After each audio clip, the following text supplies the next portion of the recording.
The presenters have been compensated for their time.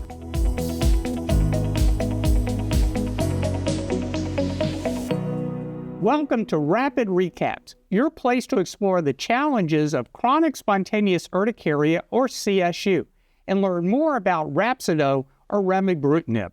In each episode, experts share knowledge to help healthcare professionals like you navigate CSU management with confidence.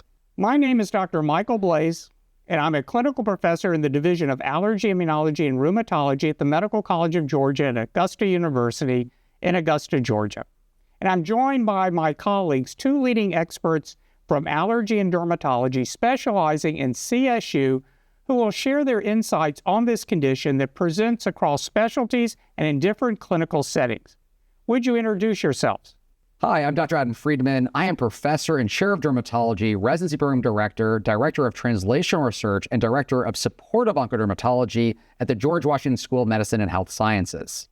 And I'm Dr. Priya Bansal. I'm an allergy, asthma, and immunology specialist at the Asthma and Allergy Wellness Center and clinical assistant professor at the Northwestern Feinberg School of Medicine in St. Charles, Illinois. Welcome, and thank you for joining us.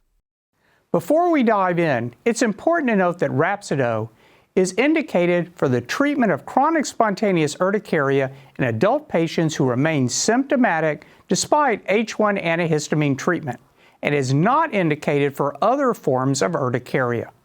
Important safety information and a link to the full prescribing information can be found nearby this video. Managing CSU is often challenging due to the unpredictable and severe symptoms, a difficulty you may encounter in your clinical practice. With RHAPSIDO, we have an additional treatment option to offer our patients when antihistamine alone aren't enough. We'll review some of the key insights to help identify the patients with uncontrolled symptoms who might be appropriate for RHAPSIDO. Let's start with what CSU is not.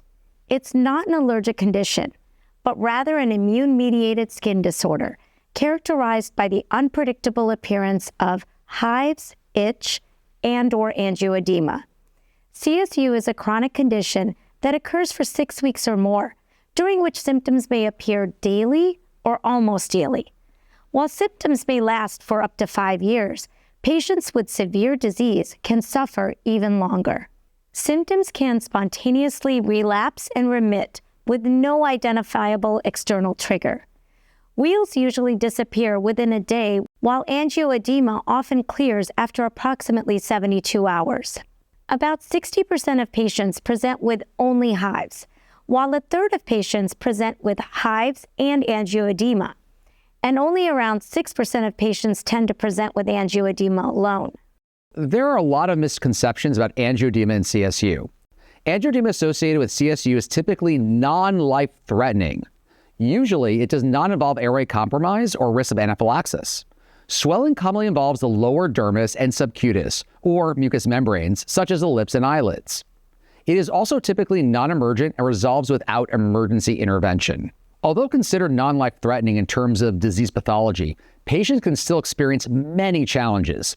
Did you know CSU affects the lives of about 1.7 million people in the United States? And many of these patients could be presenting to your practices. Dr. Bansal, can you take us through what else patients with CSU often experience? Certainly.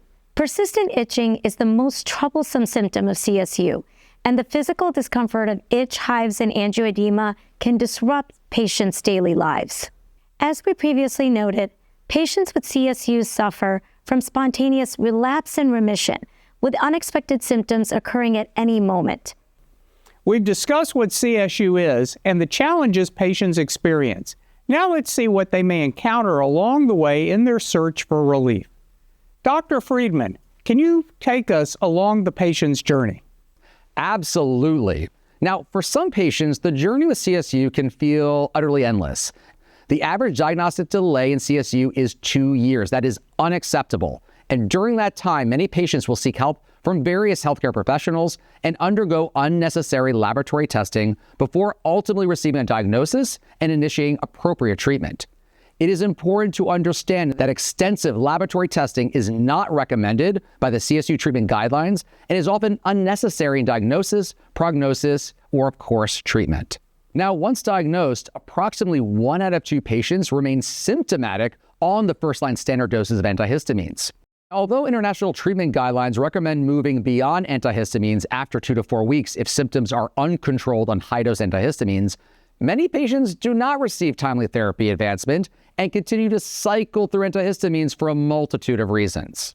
Of note, between 66 and 89% of patients are not advancing therapy despite being uncontrolled on increased doses of antihistamines. So, as you can see, a patient's journey with CSU can be filled with many challenges related to their treatment. CSU is not an allergic disorder, and many patients with uncontrolled symptoms may suffer for over 5 years and need additional treatment options to manage their disease. I hope these insights on the patient's journey help you to navigate future management of CSU. Indication: RHAPSIDO, remibrutinib, is indicated for the treatment of chronic spontaneous urticaria, CSU, in adult patients who remain symptomatic despite H1 antihistamine treatment. Limitations of use: RHAPSIDO is not indicated for other forms of urticaria. Important safety information: warnings and precautions. Risk of bleeding: mucocutaneous-related bleeding occurred in 9% of patients who received RHAPSIDO. Interrupt treatment with RHAPSIDO if bleeding is observed, and resume if the benefit is expected to outweigh the risk. Interrupt treatment with RHAPSIDO for 3 to 7 days pre- and post-surgery or invasive procedures. Use of antithrombotic agents concomitantly with RHAPSIDO may further increase the risk of bleeding. Consider the benefits and risks of antithrombotic agents when used with RHAPSIDO. Monitor for signs and symptoms of bleeding. The use of live and live-attenuated vaccines should be avoided in patients receiving RHAPSIDO. Adverse reactions. The most common adverse reactions, incidence greater than or equal to 3%, were nasopharyngitis, bleeding, headache, nausea, and abdominal pain. Drug interactions. Remibrutinib is a CYP3A4 substrate and a P-glycoprotein (PGP) inhibitor.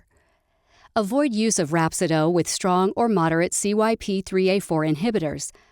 Concomitant use with a strong or moderate CYP3A4 inhibitor increases remibrutinib exposure, which may increase the risk of RHAPSIDO adverse reactions. Avoid use of RHAPSIDO with strong or moderate CYP3A4 inducers. Concomitant use with a strong or moderate CYP3A4 inducer decreases remibrutinib exposure, which may decrease the efficacy of RHAPSIDO. Monitor more frequently for adverse reactions when using RHAPSIDO with PGP substrates where minimal concentration changes may lead to serious adverse reactions, for example, digoxin. Remibrutinib increases exposure of PGP substrates, which may increase the risk of adverse reactions related to PGP substrates. No data are available on concomitant use of RHAPSIDO with anticoagulants. The concomitant use of RHAPSIDO and anticoagulants was not allowed in clinical studies. Use of the antiplatelet agents acetylsalicylic acid at doses up to 100 mg daily or clopidogrel up to 75 mg daily was allowed in the RHAPSIDO clinical studies. Use in specific populations. There is a pregnancy exposure registry that monitors pregnancy outcomes in women exposed to RHAPSIDO during pregnancy. Avoid use of RHAPSIDO in patients with mild, moderate, or severe hepatic impairment, Child-Pugh Class A, B, and C. RHAPSIDO exposure is increased in these patients relative to patients with normal hepatic function. This wraps up this video. Thank you for watching Rapid Recaps on RHAPSIDO. We invite you to explore the other videos in the series to learn more about RHAPSIDO and its role in CSU treatment. Explore clinical insights and treatment considerations for CSU at rhapsido-hcp.com.